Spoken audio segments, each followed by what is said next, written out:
नतीजों पर फोकस। और इसमें शुरुआत करेंगे हम इन्फोसिस के नतीजों से। इन्फोसिस के नतीजे बिल्कुल इन लाइन विद एस्टिमेट्स से, इनफैक्ट हम ये कह सकते हैं कि स्लाइटली बेटर देन एस्टिमेट्स से। लेकिन शेयर क्यों चला, उसकी कुछ अलग वजह थी। पहले एक बार रिजल्ट्स देख लेते हैं किस तरह के देखने के लिए मिले।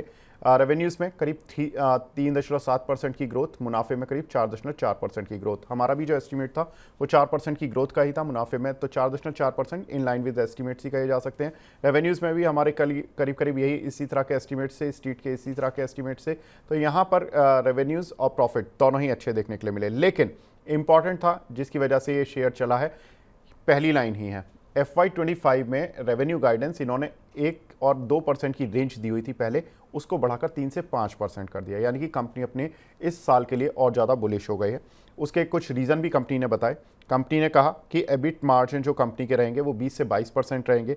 इस क्वार्टर में भी करीब 100 बेसिस पॉइंट मार्जिन बढ़े हैं। और मार्जिन की जो बढ़ने की वजह वो बहुत इंपॉर्टेंट है, प्राइसिंग बढ़ी है। ये बहुत इंपॉर्टेंट है कि आईटी में अगर प्राइसिंग बढ़ती है तो ये पॉजिटिव माना जाता है। साथ ही सबसे इंपॉर्टेंट, जो सबसे पॉजिटिव ट्रिगर जो इस कंपनी के साथ हुआ, वो इन्होंने Q1 में 34 नई डील की हैं। ये रिकॉर्ड है इन्फोसिस की हिस्ट्री में कि इन्होंने एक क्वार्टर में 34 नई डील की हैं और इन डील्स की वैल्यू करीब $4.1 बिलियन रही।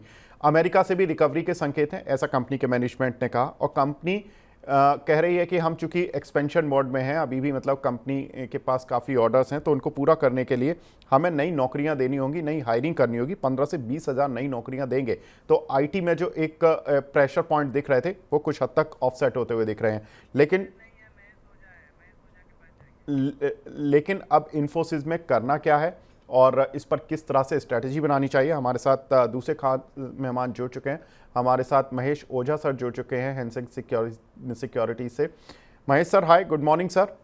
सर, इन्फोसिस में आपको लगता है कि जो काम होना था, जो रिजल्ट्स की पॉजिटिविटी थी, वो पहले ही काउंटर दिखा चुका और जो बची हुई थी वो आज मॉर्निंग में दिखा दी काउंटर ने, या अभी स्टीम बाकी है, यहाँ से कहानी शुरू हुई है?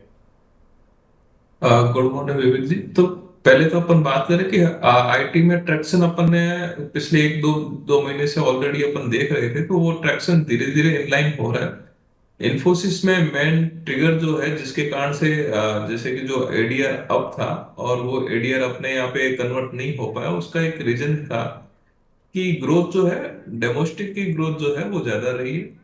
बाकी सारी चीजें ठीक है, बट डोमेस्टिक की ग्रोथ जो है कहीं न कहीं पे ज्यादा है। तो जो रिजल्ट जो है डोमेस्टिक की ग्रोथ की वजह से एक अच्छा रिजल्ट आया है।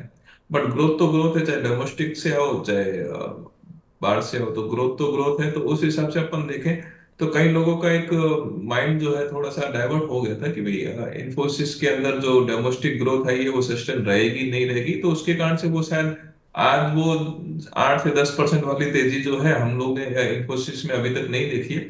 बट ओवरऑल देखें तो आगे जो है अमेरिका की गाइडेंस जो है वो भी पॉजिटिव रहने वाली है। कुछ ना कुछ पॉजिटिव चीजें ऑलरेडी हो रही है और कंपनी ने खुद ने अपनी गाइडेंस जो है एक अपग्रेड करके दे दी है। तो वो काफी टाइम से हो नहीं रही थी, मार्केट को एक्सपेक्टेशन उसी चीज की थी कि जब कब आईटी कंपनीज अपनी जो गाइडेंस है जो बेटर देना चालू करेगी।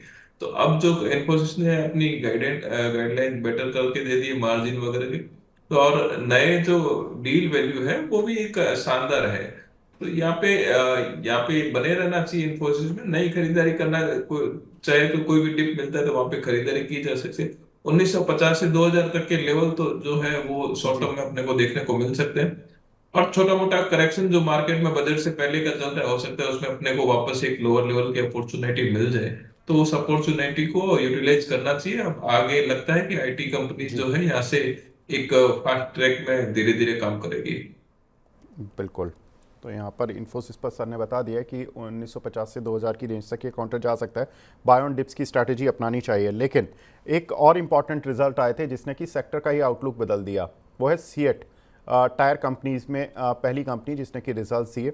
रिजल्ट्स देखने में अच्छे लग रहे थे, लेकिन इंटरनल में अगर आप जाकर देखेंगे तो इतने अच्छे नहीं थे। रेवेन्यूज़ आप स्क्रीन पर देख सकते हैं, आपको स्क्रीन पर देखकर भी अच्छे लगेंगे।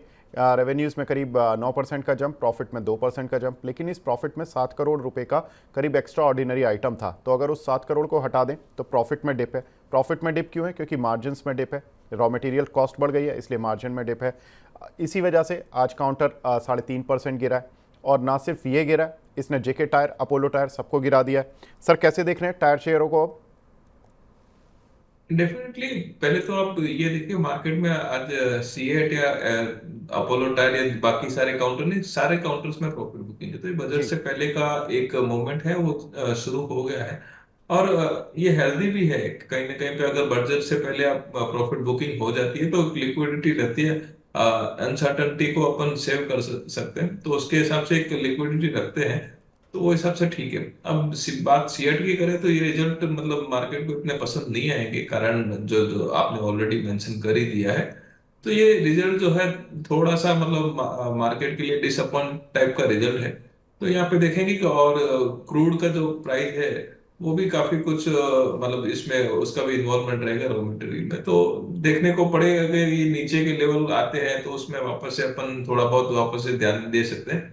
फिलहाल कुछ टाइम के लिए स्टॉक को अवॉइड करें, या है तो थोड़ा प्रॉफिट बुकिंग करके लोअर लेवल का वेट करना चाहिए। बिल्कुल, तो यहाँ पर लोअर लेवल पर वेट करना चाहिए, लेकिन अभी टायर कंपनीज के लिए थोड़ा सा सेंटीमेंट वीक होता हुआ दिखा है। नेक्स्ट जो रिज़ल्ट हैं आए थे वो थे जेएसडब्ल्यू इंफ्रा। यहाँ पर भी रिजल्ट्स थोड़े से वीक देखने के लिए मिले। रेवेन्यूज़ में 15% का जंप जरूर मिला, लेकिन प्रॉफिट में 8% का डिक्लाइन। सर जेएसडब्ल्यू इंफ्रा, उम्मीदें तो काफ़ी रहती हैं इस काउंटर से, लेकिन इस बार प्रॉफिट फ्रंट पर उतना स्ट्रांग नहीं कर पाया ये काउंटर। कैसे देखना चाहिए अब इसको? नहीं, ये अगर प्रॉफिट में नहीं भी कर पाया तो कोई दिक्कत नहीं है। यहाँ पे ये एक दो क्वार्टर हो सकता है जहाँ पे अपने को प्रॉफिट में एक अप्स एंड डाउन्स देखने को मिले, बट ये काउंटर स्पेसिफिक देखे तो हमारे को थोड़ा स्ट्रॉन्ग लगता है कंपेयर टू अदर। तो ये काउंटर में बाई ऑन डिप की रणनीति रहेगी, और ये काउंटर में अगर किसी के पास में है तो उसको भी होल्ड करना चाहिए। छोटे मोटे अप्स एंड डाउन्स जो रिजल्ट्स के अंदर देखने को मिलते हैं, तो बट ओवरऑल आप रिवेन्यू देखें तो वो तो अपसाइड है, और रिजल्ट में कुछ ना कुछ कारण से हो सकता है कि बार डिप आ जाए, बट ओवरऑल यहाँ से लगता है कि ये काउंटर जो है आपको ओवर ए लॉन्गर पीरियड जो है वो आपको एक अच्छा खासा रनअप देगा। तो किसी के पास है तो होल्ड करिए, और वापस से अगर किसको बाइंग करता है थोड़ा लोअर लेवल मिलता है तो वहां पे बाइंग की जा सकती है। रिलायंस इंडस्ट्रीज़, आज नतीजे आने वाले हैं। नतीजों पर वैसे हम बात कर चुके हैं, लेकिन एक बार फिर देख लेते हैं कि किस तरह के नतीजे देखने के लिए मिलेंगे। तो आय में 36% का जंप, मुनाफे में करीब 3% का जंप एक्सपेक्टेड है। वाई ओ वाई बेसिस पर, क्यू ऑन क्यू बेसिस पर ये मुनाफे में गिरावट देखने के लिए मिलेगी। कारण है कि इनका जो रिफाइनिंग बिजनेस है उसमें थोड़े से मार्जिन श्रिंक होंगे, करीब $5 पर बैरल तक जो GRM से वो श्रिंक हो सकते हैं। साथ ही पेट्रोकेम में भी मार्जिन पर थोड़ा सा दबाव देखने के लिए मिल सकता है। जियो और जो इनका रिटेल बिजनेस है वहाँ से थोड़ी सी पॉजिटिविटी मिल सकती है, लेकिन इन टर्म्स ऑफ वॉल्यूम में मिल पाएगी। मार्जिन्स और प्रॉफिट वहाँ भी स्टेबल ही होते हुए दिखाई देंगे। सर कैसे देख रहे हैं रिलायंस को अब? नहीं, आपने जैसे मेंशन किया वो लगता है कि रिजल्ट ये बार थोड़ी सी मार्केट की एक्सपेक्टेशन शायद से बिलो रहने के चांस है।